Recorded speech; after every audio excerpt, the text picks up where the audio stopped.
I'm going to fast forward. Okay. Because I could talk to you all night, as we have. Yes. But I want to do a real service to people who might be experiencing this, and how they can apply some fundamental lessons and discoveries that you have come upon for them to elevate their own lives. In a 4-minute soundbite, tell me about leaving LA, getting married, having a baby, raising a child, moving to Las Vegas, becoming an artist, doing these commissioned works, doing all the stuff you do in Las Vegas, and one day discovering the idea that you had an ability to write erotic stories, and figuring out a way of getting those erotic stories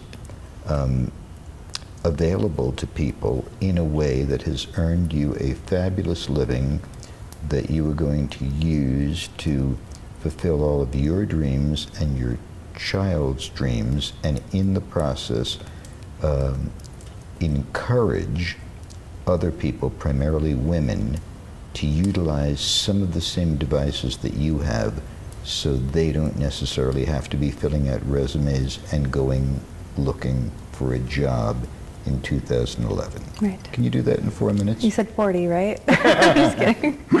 Oh my gosh. But that's what I'm looking for. Right. I left Hollywood and I moved to Orange County and fell in love with my best friend. He wanted children and he wanted to get married. I didn't ever feel that children were in the cards for me, and definitely had a fear of marriage. Why? Because of what I saw my parents go through. I don't feel that I had I didn't have a solid foundation to believe that, you know, a real lasting marriage partnership was possible. So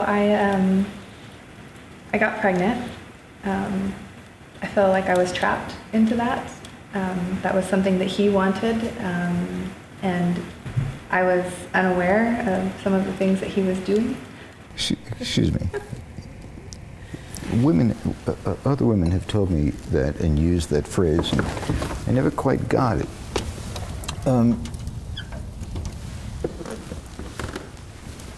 You felt you were trapped into pregnancy? Yes. Well, I mean, I don't want to get super graphic, but you know, there are women who trap men into pregnancy, and they, you know, they poke holes in condoms and things like that. So there are men who do the same. And so I found out I was pregnant at 25, and I was livid. I was so upset. I was so mad at him. And I just took a moment and I went down to the beach. I walked down to the beach, and that is when I had my first dialogue with the universe, and just kind of threw my hands in the air and said, okay, if this is going to be my new life. I mean, obviously, you know, I definitely believe in pro-choice, but that the alternative wasn't a choice for me. So I knew that this is something that, you know, it's inevitable and the only way to do it. Your first communication with the universe resulted in a instruction to you to have your child. Yeah. And that there was only one way to do it. You did not wrestle with the decision at all? No, I didn't. I didn't, not at all. It wasn't, I knew, I mean, even before I got pregnant, I knew if I ever did get pregnant that that was never a choice for me, that is, you know, that's a gift that's given to you, and you're supposed to embrace that. And even if you're trapped into the gift, it's still the universe. It's the universe's way of telling you they have there's a different path for you. Did you get a divorce from the boy? I did. I actually married him when I was 5 months pregnant because I was trying to do the right thing for my family. I didn't want my son born out of wedlock. But we lacked the fire, the passion. We were really, really good best friends. But it was sad because I loved him and I cared about him deeply. But I sat down with him and had dinner with him the day that we decided to divorce. And he knows me very well because he was my best friend, and so he knew I was speaking from my heart. And I just told him that I would rather be single for the rest of my life and live for the butterflies of 10,000 first kisses than to be married to someone that I will never have those butterflies with. I can't do my heart that disservice. How did he take that? It was hard. I think I was the first woman that he was ever in love with. So I remained his best friend and helped him through the whole process, and we remained best friends and like a nuclear family for our child. We felt that was the best thing for our son, was to teach him that love can transcend and it can change energy forms, but it doesn't have to leave altogether. And so we remained best friends and vacationed together and did holidays and everything together for quite some time. It's not like that anymore. But How long were the two of you married before you divorced? Only 2.5 years. Then what'd you do? Wow, what did I do? That same year I got divorced, I was signed to a publisher for my artwork. So I really just got busy working on that. And 2 years later, and raising our son. 2 years later, I met someone new and fell in love, really deep in love for the first time. And I asked for that. I just before I met him, I went down to Sedona, Arizona, and I did a soul adventure. And I really wanted to explain to people what that is. It's a series of sessions with private practitioners, all on a spiritual level, of doing transcendent body work and spiritual hypnosis, ancient Ayurvedic medicine type things, Akashic record readings and things like that. It's just kind of a journey for your soul to work some things out. And I felt that through the course of all of my relationships, I was the common denominator. So I clearly had a few things that I needed to work out in order to evolve to the next level of...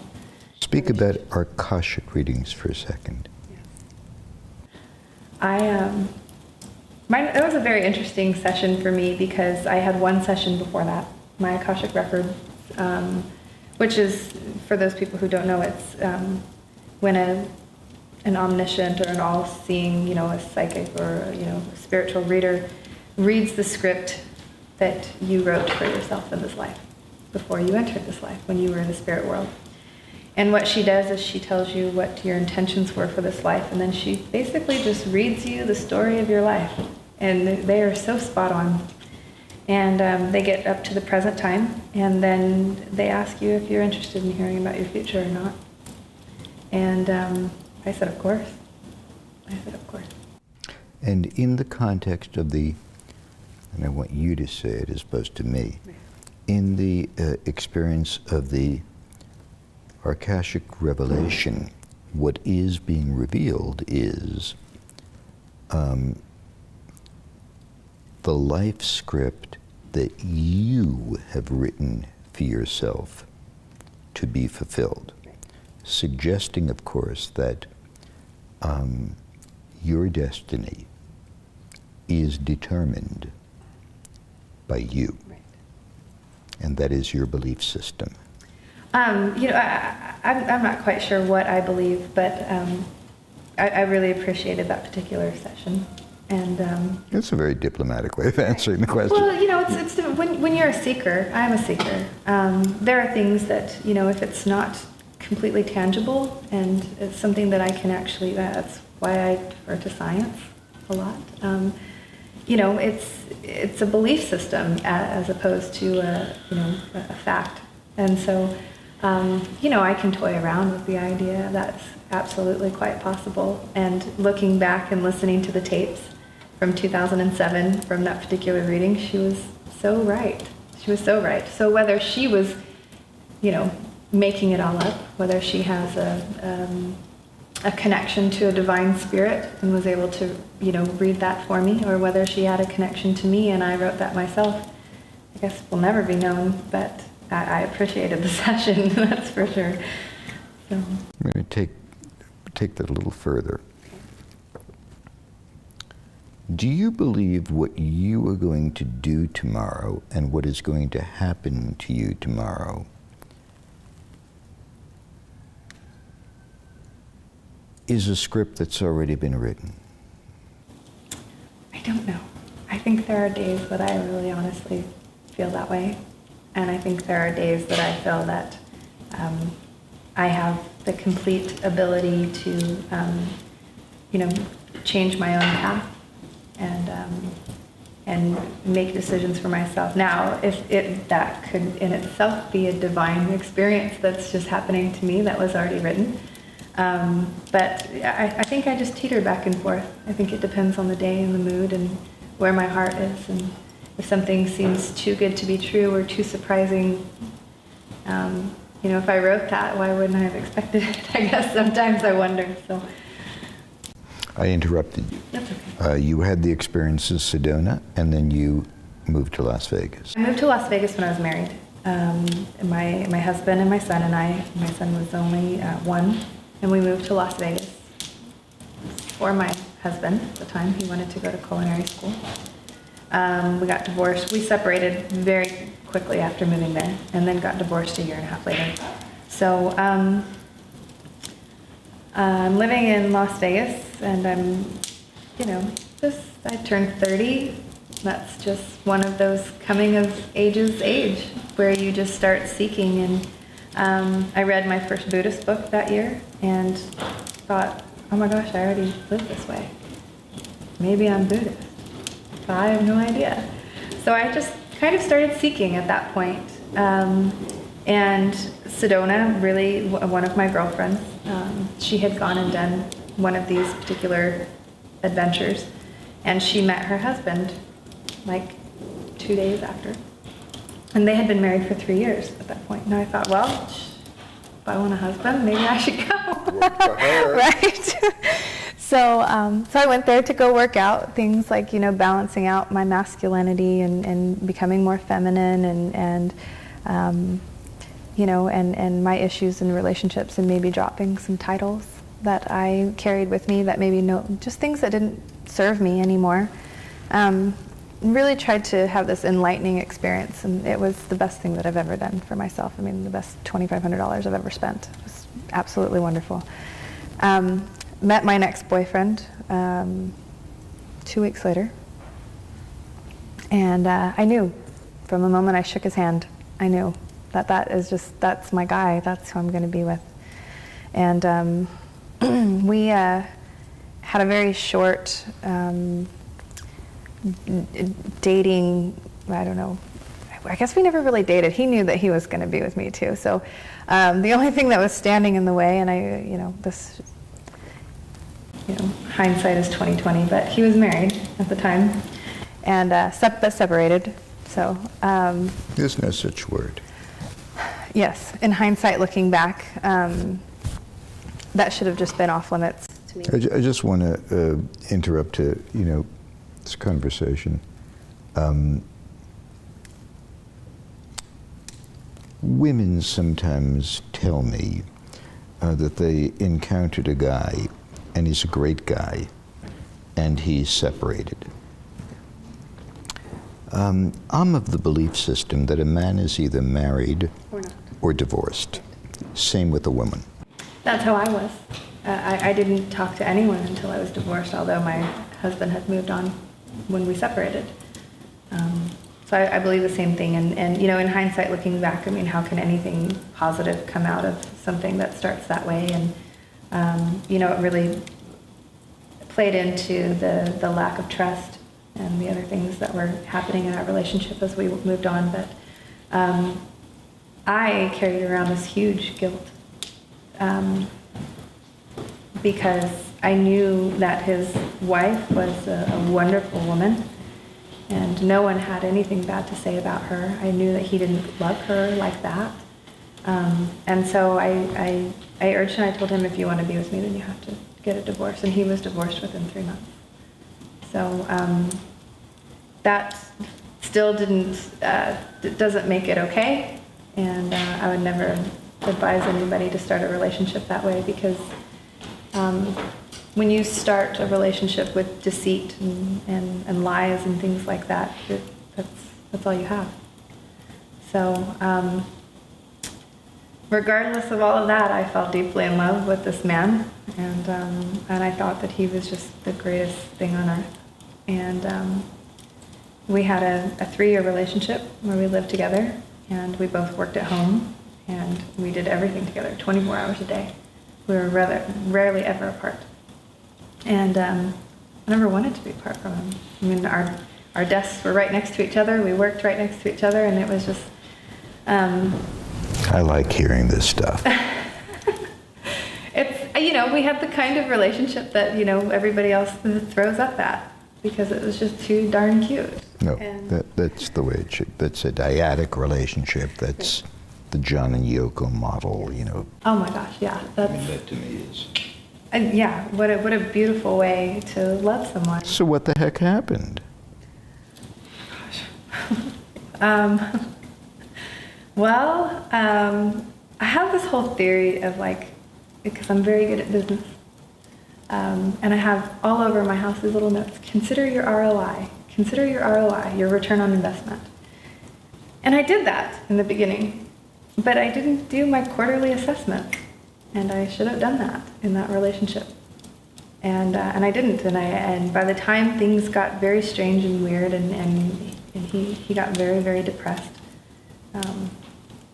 I was so deep in love with him that I felt that I had no choice but maybe just to stay and help him through that. And it was awful. It was awful. It was so dark and just so sad. And I feel like I'm just this kind of free spirit and happy and motivated, and I never had a dream or a goal that I hadn't accomplished before I met him. And 2 years into our relationship, I'm sitting there with 5,000 dreams that I haven't done in the last 2 years. And it was killing my spirit. And it was hurting my son as well. And I just fought for him. I fought and I fought and I fought. And he was suicidal, and he was manic depressant, and he was a runner, fight or flight. He flew. Every time there was anything wrong, he was raised on a silver spoon. So he felt entitled and felt that he didn't need to contribute or be accountable for any of his actions, and it was very dark. And he ended up, I lost everything. I lost my home because I was the only one contributing to the entire family, and the economy was terrible. And as an artist, what I do is a luxury expense, and that's the first thing to get cut from people's budgets. So what little I could work and I could do and contribute, which was still, relatively good considering I was self-employed, just wasn't enough to cover everything and feed him and take care of him and feed my son. And so I lost my home, and then we moved to Utah to be closer to his family. And 2 weeks after we got there, he cheated on me with his assistant. He finally got a job. He screwed his assistant. And then he left me for another woman. And I packed up all of my stuff, what little I had left. I had lost everything in storage, all my keepsakes that I had kept my entire life to pass down to my children, heirlooms, just everything, all of my poetry. I had 70 notebooks of poetry that I had written as a teenager, and that I wanted to publish someday, all of that, gone, just gone. And I was so, that was like my whole life. It was my whole life. My son's baby things, his umbilical cord, my pregnancy test, my pregnancy journal, you know, his first lock of hair, all just lost. I mean, it was, oh my gosh. Just when I thought things couldn't get worse, it just crumbled. And I thought, what else, what else, what else? And all of our plans for, you know, a wedding that summer and children, and I just, you know, I buckled and to my knees, and I just asked the universe to just save me. I said, I need someone to save me. I have no resources at that time. I have no money. I'm a single parent. I have no way to save my child, and I need a knight in shining armor. I need someone to save me.